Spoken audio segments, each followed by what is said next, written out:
Hi and happy Monday. So let's look at the week ahead for the week of November 2nd. Luckily, the astrology this week, there's not too many transits, but they are big transits and they are kind of clouding the overall picture of our week. And so the first is Mercury is going direct on Tuesday, November 3rd, which you may be like, but that's good. Mercury's going direct. Except that this Mercury direct is actually happening on the same day as the US presidential election. And whenever a planet stations to go either direct or retrograde, we have a kind of magnification of those themes around that planet. So with Mercury, it's communication, technology, travel. Those are the big three. And so when Mercury stationed to go retrograde in October, we had a lot of issues with those things pop up. And so we can expect the same thing on Tuesday, November 3rd, as Mercury is stationing to go direct, where we are going to see issues around communication, travel, and technology.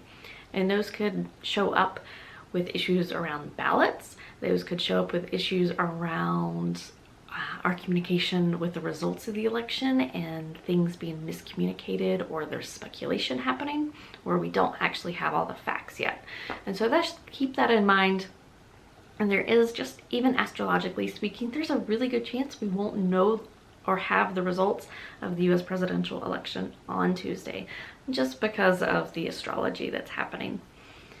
The other thing that's happening this week is on Friday, Mercury will square Saturn. And that's actually the second time that Mercury and Saturn have faced off in the past week because of Mercury going retrograde, or being retrograde. So while it was retrograde on Sunday, Mercury squared Saturn. And now that it is going to turn direct on Tuesday, later in the week on Friday, Mercury and Saturn will square off again.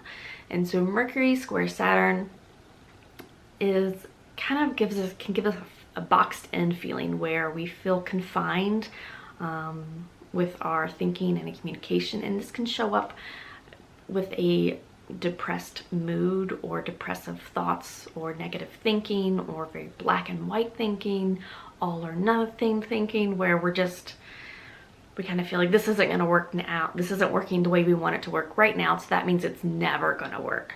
Or we're not getting what we want right now, so we're never going to get it. Or we don't feel the way we want to feel right now, so we're never going to feel that way. And so you can see where that can be a problem, especially with the general climate right now, where so many of us are feeling burned out or already kind of depressed, especially if you have seasonal depression and it's getting colder. Where you are, or darker. We just had the time shift where we fell back an hour and it's getting dark a lot earlier. And so you may find that your mental outlook is not as good as you would like it to be. It's a little overcast. It's a little kind of leaning towards depressive thoughts.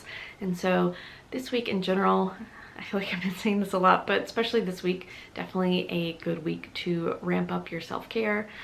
Definitely a good week to, with all the Mercury aspects happening, to realize that when you hear information, that may not be the entire picture. You may not have all the information. That may not be the correct information. And just take a step back, take a moment, give yourself some time to really see, is this the correct information? Do I want to do anything with this information? Maybe when I first heard it, I had a reaction and I wanted to react to it, but now that I've had some time and space, I'm going to react in a different way or choose a different approach. So time and space is, if you can give that to yourself this week, it's probably a really good idea. And so the only other thing we have happening this week is on Sunday is the last quarter moon, and that will be a time to release and let go anything that is holding you back, or that you are just ready to move on from in your life. And so I hope this was a helpful overview for the week ahead, and I will see you next week.